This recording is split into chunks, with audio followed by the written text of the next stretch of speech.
Hello and welcome back to our Social Capital series. In this session, I have a career conversation with Drew Georges. Drew is an Associate Director here in Career and Professional Development. In this recording, he talks to me about his career journey to date and shares some real stories about how he successfully used his social capital to advance his career. He shares the inspiring and sometimes difficult path of stepping outside his comfort zone to connect with people, finding his inner voice, identifying the work he wanted to do, leaping into entrepreneurship, and being honest with himself and others about what he wants to do.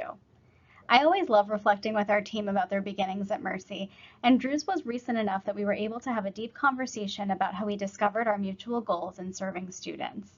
I'm sure you'll have different takeaways, but that one might have been my favorite. Please enjoy this chat with Drew. This session is being offered as part of our Fall 2024 Career Academy series. Today, I'm here to introduce you to the topic of social capital. Throughout the rest of the series, you'll hear stories from members of the career team at Mercy about how their social capital helped them achieve milestones in their careers. We all know firsthand how important connections are when it comes to career success, and I can't wait for you to hear some of these wonderful stories that we have to share with you. After you watch a Career Academy session, make sure you take the quiz on our website to earn your credit for that session. If you watch at least 4 sessions and submit those quizzes, you'll earn a digital badge at the end of the semester that you can list on your resume and share on LinkedIn if you wish. All badge earners will be entered into our iPad raffle, and we'll draw that name the week of December 9th, so get those quizzes in by December 5th if you want to be included in the raffle. Happy Halloween and welcome to a career conversation with the career team. My name is Lynn Lees and I'm the Director of Career Education here at Mercy University. And today I have the absolute pleasure of a chat with one of our Associate Directors, Drew Georges. Drew, welcome to the Zoom room. Thank you. Thank you, Lynn. I appreciate the opportunity and I'm excited to talk about networking and just career in general today. Very excited to hear some of your stories and wins over the course of this conversation. So let me dive in. Can you start by telling us just a little bit about your current role here at Mercy and what you do? Yes. So Drew Georges, like you mentioned, I'm an Associate Director of Career and Professional Development, and essentially leading the career community for business and accounting. And I'm also in charge of managing our technology systems as a department. So think about Handshake, UConnect, which powers our career website. Some other systems are Focus 2, which is kind of like our skills assessment website, and then also Big Interview, which is our system for mock interviews. So clearly we have a lot going on, but I'd say those are the 2 main things that I'm doing here at Mercy. Been here for about 8 months and it's been a ride thus far. I've seen a lot. Really fun, and I'm excited to continue growing here at Mercy.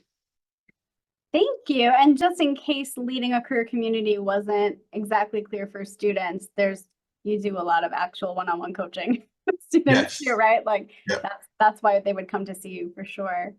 Phenomenal. All right. So can you now walk it back for a little bit and tell us about your journey to get to Mercy?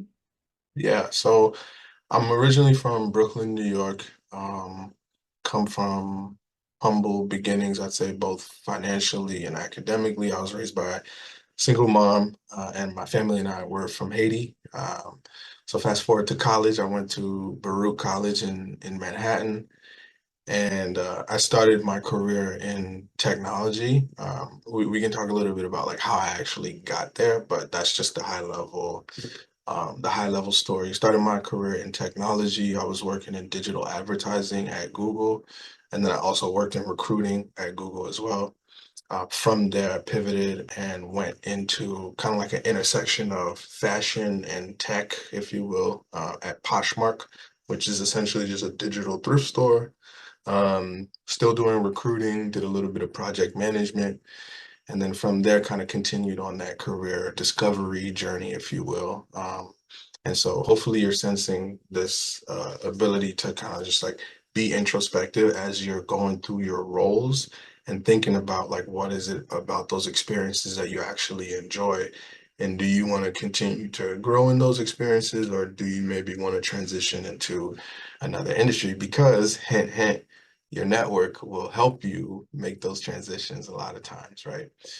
So from project management and recruiting at Poshmark, decided I wanted to go into career services. I had been doing a lot of volunteer opportunities throughout my career, like from just starting in tech. I'd say 90% of my time was just like my full-time role. And then throughout all those years, both at Google and Poshmark, I was, leading workshops with my alma mater. I was just joining different events. I was a manager for interns, kind of helping coach them through the summer. And then I think at some point it just kind of hit me like, hey, if I'm comparing what experiences fulfill me the most, right? If I compare my full-time role to all of these volunteer opportunities that I've done, I feel most fulfilled in the volunteer opportunities. So then it became about flipping it on its head and say, um, instead of 10% of my time being like the career coaching and kind of like helping people and as it relates to career, let me flip it and make that kind of like my main or what consumes most of my time or my career, right? So then by way of entrepreneurship, I transitioned into career and then found my way at Mercy through a video, which maybe we'll have to link the video in this for those of you that don't know the video, we'll link the video so that you can see what video actually got me to Mercy. It's so funny. We only recently had that conversation about the hire process here, but it's such actually a reminder to me of putting yourself out there. And I think there's a big theme of that with you. I'm already queuing up a bunch of questions about Mhm. the story you just told. But that's one of them, right? The name recognition. Mhm. That in the hire process, I know you'll probably talk more about this, but in the hire process, I had some finalists, and one of the things that set you apart was that I already could find evidence of how you spoke and felt like that would resonate with Mercy students, and that's that name recognition, which is part of your overall reputation. So yes, just like to connect dots because one of the Yes. points of these series, right, is that we educate students on best practices and how to navigate a career, and it comes always from deep experience, right? It's Mhm. knowledge that we have in the world, but it's also how we've succeeded as well. Uh, Yeah. And like you said the other day too, like putting yourself out there, even in moments where you might feel like an imposter or where things feel a little bit uncomfortable because you never know what direction it will go in. So some of those cliches that we hear, like there's a lot of truth to them. And my journey, your journey is kind of a testament to that. So yeah, thank you. I appreciate that.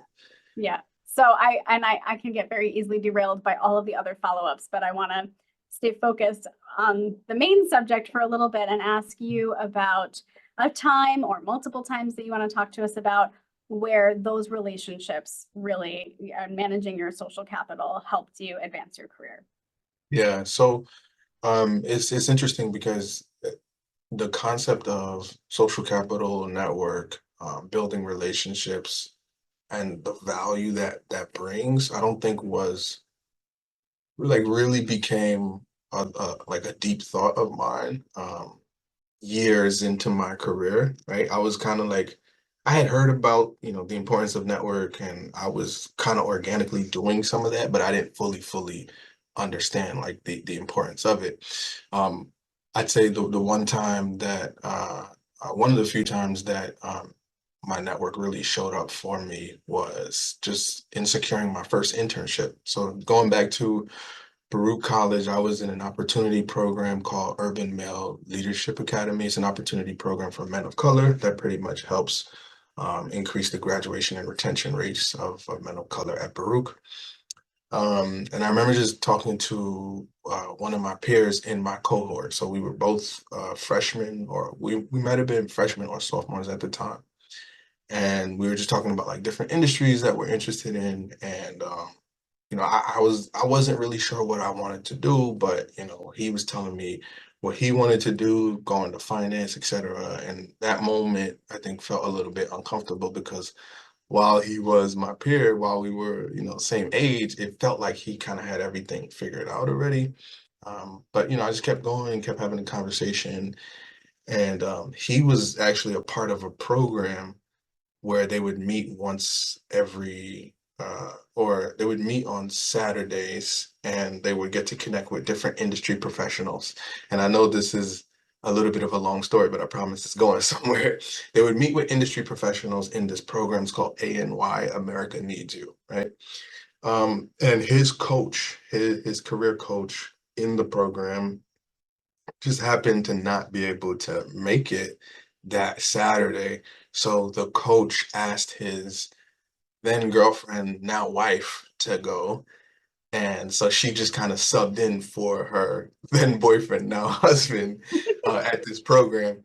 And she was just telling him how she has like her own public relations firm, and what she does. And it just so happened that like I was telling him maybe PR is something that I actually might want to get into, just because I loved stories, building stories, telling stories, etc. Right? And just the being that liaison between the brand and the public. And so I was like, let me try this out. So it was through that conversation with him, that he connected to this woman that had her own public relations firm, learned about that, and then he told me like I need to go connect with her, right? So and that would have only been a thing if I was vulnerable enough to just tell him like, hey, I'm not really sure what I want to do, but I'm thinking about public relations, not really sure what it is, but like here's what I understand of it. And so had I never had that conversation with him, and had his coach uh not been, I don't know if he was sick that day or whatever, but that was a time where my network really showed up. And this dates back to like my first internship. So obviously we connected, and I did the interview, and I got the opportunity. But this was huge because it was like my first job. It was like my first internship. And then um, throughout the internship, I started to lean into that introspection, and that's how I identified that public relations actually wasn't for me, because it was a lot of telling stories, but I identified that I actually wanted to be a part of building the story. Mm. And I felt like I wouldn't really get a sense of that in PR, right? Because we were telling a lot of stories that were already established. And so I felt like I was kind of like on the outside, but I knew I wanted to be on the inside, right? So just doing a little bit of like that introspective work on what career made the most sense for me. But I would say that's one of the times that my network has really shown up. And it was fascinating to me because it showed up by way of someone who was. Like my peer. He wasn't necessarily like 3, 4, 5 years removed from me. And I think sometimes there could be a misconception that like you can only get help professionally from people that are like in the industry already, etc. But he was my year, made a connection with him. He made a connection to someone who had their own PR firm, and that's how I got my first internship, which would then lead to, future opportunities and eventually get me into tech. So I think it's the foundation for where I'm at today. Even though public relations is not what I'm doing, it's definitely the foundation, because through that I was able to learn about. I was able to get one step closer what I actually am passionate about or care about. What an amazing story. I want to dig into a little bit with you, and I trying to figure out where I even want to start. Yeah. So a few things really stand out to me about this. One that I really am so happy you hit on, whether or not you realized it, is one of the things we've talked about in our sort of education around social capital, and specifically building the network, and really the skill of identifying who should be in your network, right? And Mhm. sometimes there's an intentional strategy, and sometimes it happens organically, and it's a little bit of a mix. But one of the things we've talked about is the need for this sort of variety of people in your Mhm. network, and specifically a variety of people with different kinds of access and power and authority, Mhm. And so I feel like you finding this person, I know you were identifying like initial sort of discomfort with this conversation and a question around, can we relate to each other? How will I be received? You know, we come from sort of different financial circumstances, but that person having a different sort of walking the world authority or access than you did in that moment is what Mhm. opened this door, Mhm. right? Like he got to know you, he made a connection for you, and that was access that you suddenly had that you didn't Right. have before, right? Yeah. And so Yep. that, I think that's such an amazing specific example of like, that's why we do that. That's why we really intentionally look for, let's find people, and they don't all have to be this, but let's find people in our network who have access, who can open doors, who will be in a room where they can say my name that I might not be able to get into Mhm. until they do that. And that's why we do that, because Yeah. one day he's going to be in a coaching session and it's going to be, you know, the random person that he never usually sees who has a PR connection. So I think that's such a phenomenal part of that story. I also um, well, let me stop there because I think I don't want to hog this conversation, but No, no, no, not at all. that was very stark for me. Yeah, no, I agree with everything that you're saying, and I should add too that this relationship is one that lives on. Like the woman with the PR firm, her name is Melody. The PR firm is called Number 29 Communications, and I'm still on her email. Mm. Her subscribers list. And I actually just sent her an email like last week because of something in her newsletter.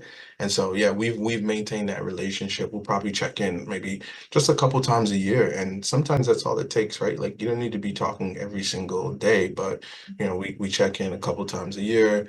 Um, and she's kind of aware of what I'm up to. And even though I didn't stay and pursue a career in public relations, she's still somebody that I connect with. And fun fact about that PR firm. So I remember when I was an intern there, I don't know if you know the shoe, Lynn, Vejas. Have you seen the shoes with the V on them? It's like a athleisure type of shoe. Do Don't I think it'll be one of those things where like after this conversation, you're gonna see them I'll everywhere. see it everywhere. But it's basically a sneaker that, it's pretty popular, especially if you're walking around Manhattan. You'll see a lot of people with a V on their sneaker, Vejas. Um, and I remember when I was an intern at her public relations firm, um, I was working with her to help them break into the United States market because they're a European-based brand. And like years later, here we are, everybody wearing Vejas. Oh, And that's cool. I remember when they came to her because she's big on like doing sustainable, working on companies that focus on sustainable fashion or sustainable practices. And I believe they make their sneakers through like recyclable shoes or something recyclable. Don't quote me on that, but yeah. Say all that to say like it was a great experience, and I know it dates back all the way to my first internship, which is not what I'm doing now, but that was the beginning of it all. That's awesome. I love that even though it's not where you stayed, you just see the evidence of your work all around you now in Yeah. New York City. I think that's so cool. Yeah. I think something else really powerful about the story you told is the the discovery, the room to be introspective, the Mhm. discovery that this thing wasn't for you. But I also just want to point out how you talk about it, because this is also really important to me when we talk to students, is that I think so often when we are thinking about a career, we tie ourselves to a title, right? Mm. It's a PR something, it's a PR Mhm. manager, or it's a career coach, or whatever that is. That's who I am, that's what I am. And I think the way you talked about it, where you removed almost the industry and the role from it and just said like, who am I at my core? Mhm. And Mhm. that speaks down to the values that you, how do you want to walk in the world, what do you want to contribute to the world, and you were Yes. able to identify, I don't want to just tell the story, I want to build the story. And some Yes. people are storytellers and that's what they Yes. want to do, and Yep. that's what they're skilled at, and that's Mhm. a valid place to go. And you just said that wasn't for me. I want to be in the action. Mhm. I just wanted to point that out because I think, we talk to students about that, but I think it really makes a difference when you strip away kind of what career and the workforce impose on us, our titles and hierarchies and all of these things, and really just kind of bring it down to who am I at heart? At heart, Hmm. I'm a story builder, and I Hmm. can do that in so many ways. And you found the niche that really works for you, that Hmm. that's what you want to contribute back. But that was really powerful to me. I think the way you spoke about yourself, and it was really you and your values first. And then you'll Yes. figure out how you do the work. How you do the work. Yeah, that is so, so important.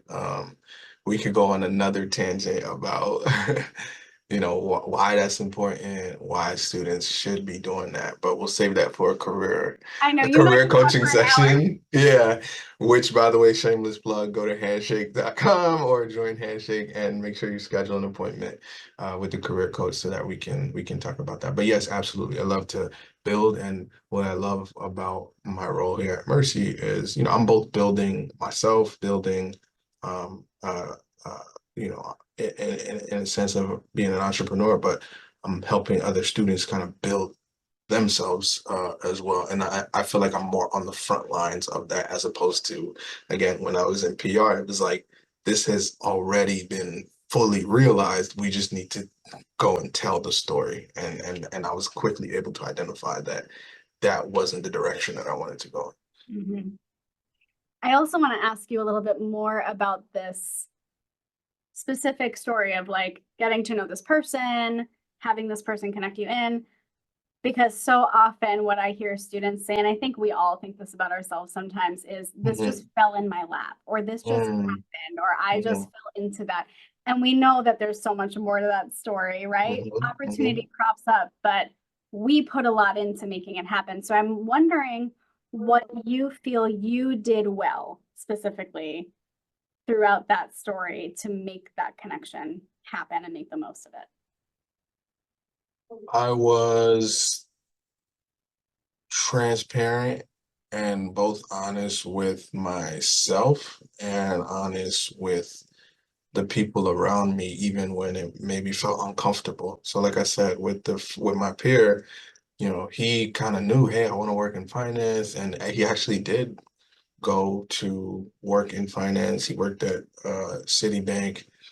Um, he worked at a couple of other financial services firms, and so even though it felt uncomfortable to me, um, I knew I just had to be honest with him and say, hey, like, it's okay if I don't know what I want to do. Let me just tell him. Because if I had lied in that moment of like, yes, finance makes sense for me too, or like if I had tried to push it to the side, then he doesn't have the information that he needs to go meet Melody at this workshop on a Saturday and kind of build that connection for me without me even knowing, right? And we didn't even leave the conversation with like, hey, if you know of anybody, please let me know. Because like I was saying, I didn't, these things weren't like I didn't really understand this idea of networking and asking people for help in that regard at that age, right? So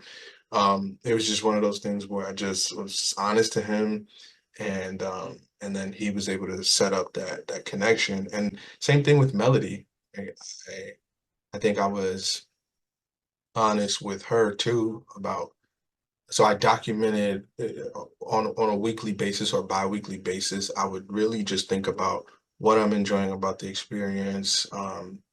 Maybe what some of my challenges were, or what were some of the things that, yeah, just overall excited me. And I shared that in the conversations that we were having or the one-on-ones that we were having throughout the internship. Like I made sure to keep her aware. Now, obviously, because I'm in an internship or I'm in a job, um, you you want to be mindful of like how transparent you're being, right? Like just be courteous. Like I wouldn't come in there and just be super pessimistic or right. Like, but you should be honest. So you can say things like, I'm really enjoying this experience. Here's what really resonates with me. Here's where I think I might need to like sit with a little bit longer. Um, and maybe your answer is something like, I don't have like a full assessment of how I feel on this career path just yet, but I want to keep thinking about it, and I want us to keep having these conversations. And so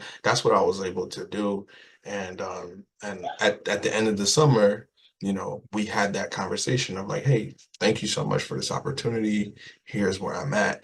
But it didn't come as a surprise, right? Like we had kind of been building that throughout the internship, throughout the summer. So when I went back to school, it didn't really catch her off guard that I was like, hey, public relations doesn't really make sense to me.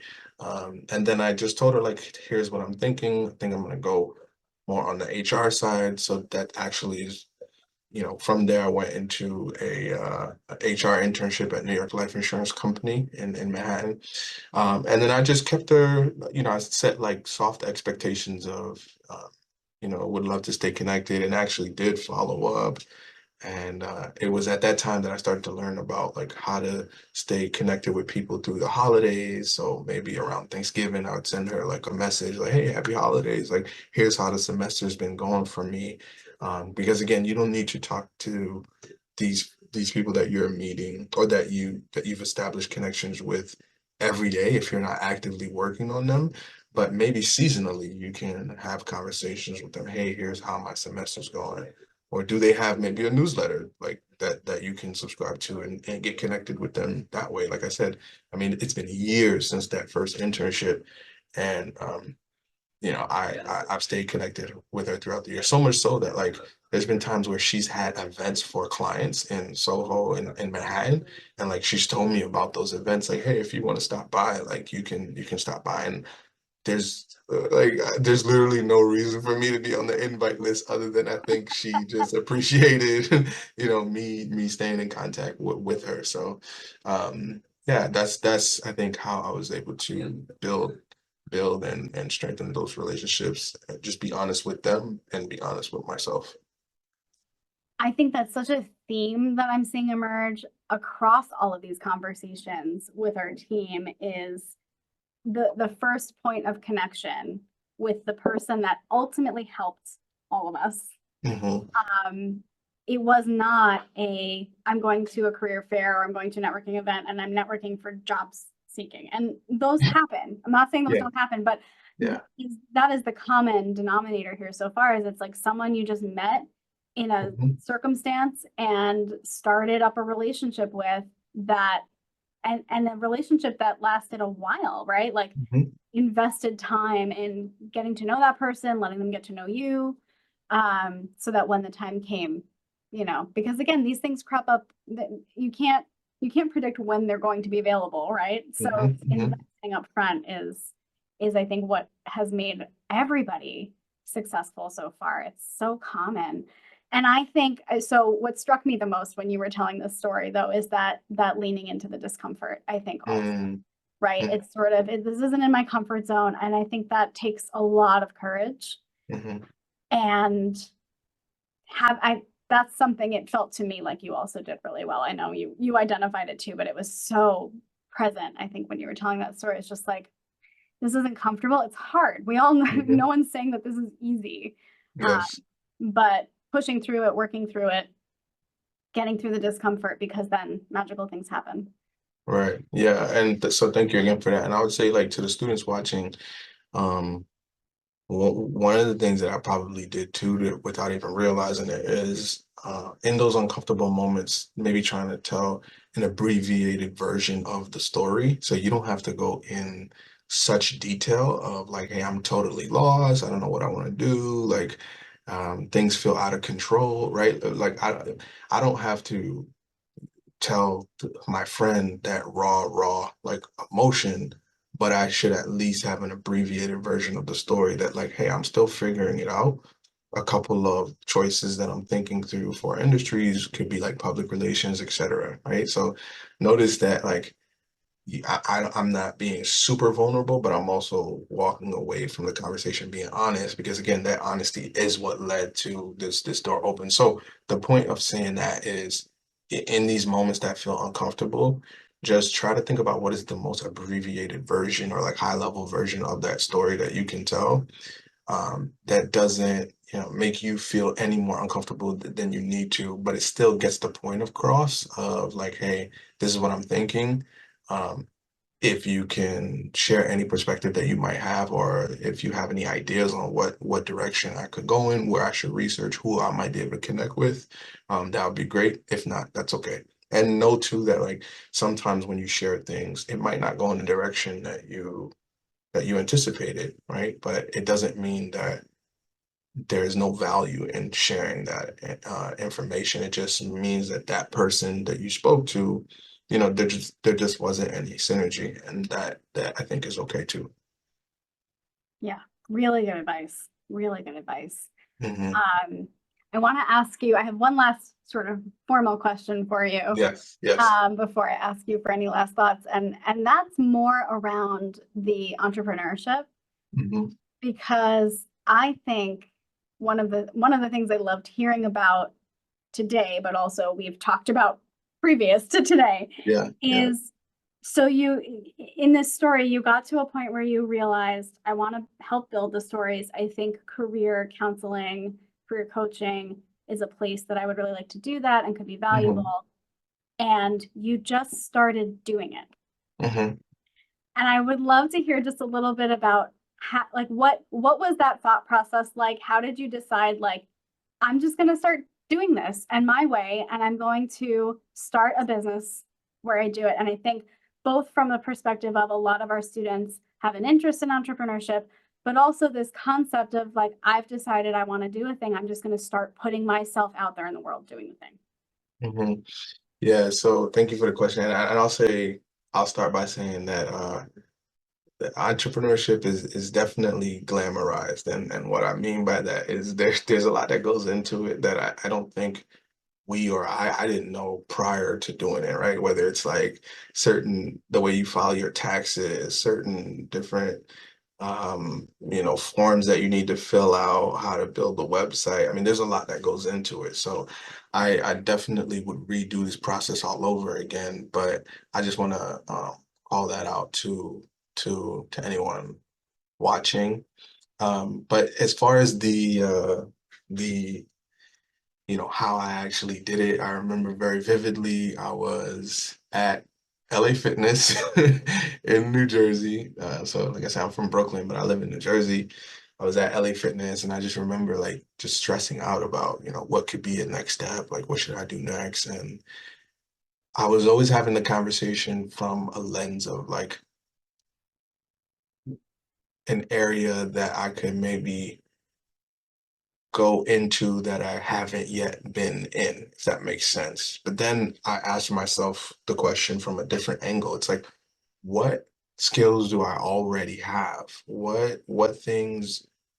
Um, what things do I already know how to do well and can still learn in, right? But sometimes it's like it's assessing what you already have and then just like continuing on from that. So that was a question that I asked myself in between trying to breathe in the gym.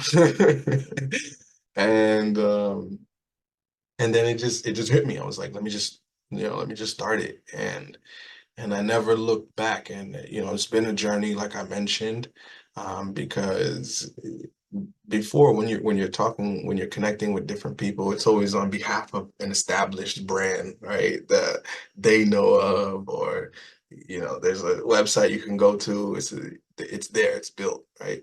But now it's like you're talking to people and you're trying to describe your services, and they're like, well, what is your brand again? Like, what is the purpose of this? So there's a lot that goes into it, but the reason why I did it is because I think a lot of times when we want to do something, we look for an established platform to do it, right? So whether it's like a club or an internship, etc. But sometimes like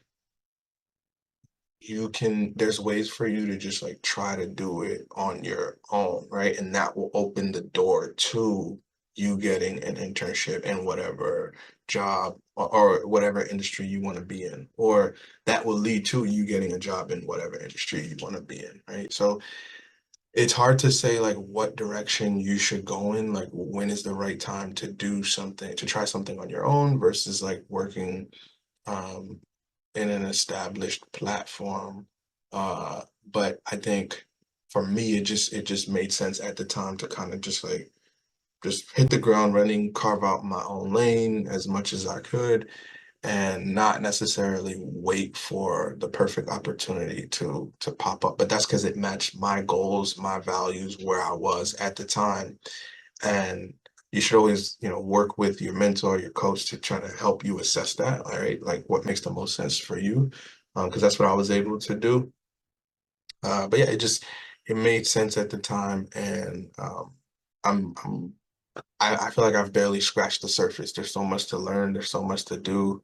But it's exciting because you learn about um, all these different conferences, all these different ways of doing things. Being at Mercy, you're seeing similarities, the differences, serving a student body that I relate to, being first gen um, alum. So yeah, I mean, it's just been a great experience since, and I feel like I'm like 0.2% of what will actually unfold. So I'm excited to keep learning both on my own and with Mercy and just the industry in general and continue to, I think, help people just build that roadmap to get to where they want to go. Because ultimately, like, I'm not saying a job is everything, but we live in a capitalist world, right? So at the end of the day, you need skills to find a job, and that job should help you build the lifestyle that you want to live and open doors for yourself, for your family. And so me being able to be on the front lines of that journey, or as much on the front lines as possible, um, I think is like, to me, that's purpose. That's what I really want to do. And that's what I am doing. So thankful for it. And there are hard days, don't get me wrong, when I have to commute 90 minutes, an hour and a half from New Jersey to Mercy, but it's worth it though. That's It's worth commitment, it. y'all. And Come work with him. He drove an hour and a yeah. half to get here for you. Exactly, exactly. But in the end, it's definitely worth it. And we have a great team here. Um, great deal of people that I can learn from, exchange notes with, and it's just, yeah, I'm exactly where I want to be. We're so happy you're here. And I think this is like my bow on it before I ask for your bow on it is on the story is I think this is such a success story and really illustrates what I mean when I say put yourself out there, and because what you put out will be returned to you. And, within one industry, there's so many approaches. Not everybody is doing everything the same way. Not everybody's coming at it with the same energy, the same values, the same motivations. And, in our industry in particular, like this looks different if you're a private coach versus a coach at a college. It looks different at an Ivy than it does at Mercy. Hmm. It looks different in lots of Hmm. ways. And I think um first of all, the way you put yourself out there through your business, through Hmm. the advertisements for your business, through your introductions that I got to see on video, Hmm. and the way, even in the interview process, right, the way you talk about how you approach this work, which you just did again so beautifully, resonates with me so much. So, right, I'm looking for somebody with the skills, but I'm also looking to build a team that will work with our students Hmm. the way they deserve, right? With the energy that they deserve. Yep. And so that you putting that out, right, returned. But I also want to say, I think this was a two-way success story because that's also how I like to think that the way I put myself out there as we were going through the interview process, you Hmm. could see that we were aligned in that, right? And so we're, Yes. we're both looking for that. I'm looking when I'm hiring to bring somebody in who matches my energy, not the same, we need different perspectives, but like matches the general kind of aligned approach, Yeah. and what we're trying to do here. But also, like when you're looking for a job, you want your employer to do that too. And I think it's important. It's just as important that I was putting myself out into the world and going, this is how I want to do career, right? I Mhm. I want exactly what you're talking about. I want us to acknowledge that we're all living under capitalism and like we just have that barrier and we have to navigate that system and we have to figure out how we make it work. And I think, these conversations around social capital are one of the most important things we can do, because it is that secret key right into so much of what happens. But yeah, I think that's, for me, one of the biggest takeaways is just like, you have to just decide to put out in the world what you want to do and how you want to do it. And even before you have the opportunity to get maybe hired to do it, you can find a way to start talking about it, to start doing it, to start getting yourself out there, and it will be returned to you. Like it, I think all of us are living proof. So, and you in particular, I think this was such a clear example of that. Thank you, and I love what you said too at the end about it being a two-way streak, right? Of you're being interviewed, but you should also be interviewing um, the employer, or even when you're building your network, or strengthening the relationships around you. um, Lean into that introspection and just think like, okay, this person, seems to be aligned with the type of people that I want around me, the type of environment, type of work environment that I want to be in. Because, like you said, I could have tried to go to an Ivy or all these different types of spaces, but I was pretty clear with myself, and then through the interviews with different schools, you have to just take the best educated guess. It's like when you're taking an exam, and you're like, okay, well, process of elimination. I don't know what the right answer is, but I'm pretty sure it's not C or D, just because I've been able to work through those equations, and that doesn't make sense. So it's either A or B. What do I know about A? Answer A that leads me to believe it's the right answer, and what do I know about answer B that maybe leads me to believe that it's not the right answer. So everything's always a gamble, but if you lean into that introspection, that honesty with yourself, with everyone, um, you could probably make your best educated guess. And so far, I think I picked the right answer. I hope so. I didn't pay him to say that. Yeah, yeah, But yes. I sure hope so. Drew, is there any word of wisdom, final bit of advice in the world of networking and social capital that you'd like to leave our students with? Yeah, so I'd say don't do it alone. Again, well, I know I'm biased because we are career coaches, so um, you should always work with somebody. These are really difficult um, questions that you have to ask yourself, as far as like, what do I want to do with my career, etc. Right? So just don't work alone. Always have like a sounding board, which could be a coach, a mentor, etc.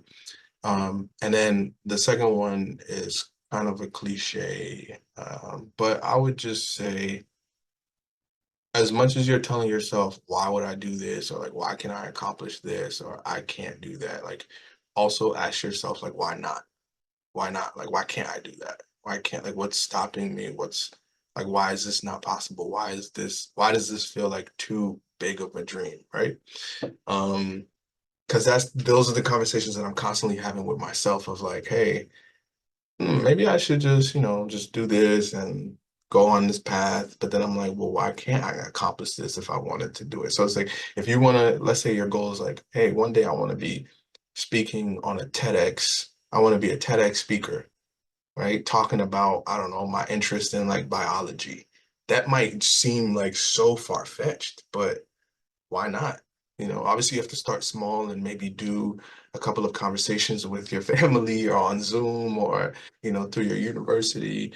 Um, but you could get there. So as much as you're saying why, I would also ask yourself why not? And then that kind of goes hand in hand with what I was saying earlier. Just, all it takes is just working with somebody.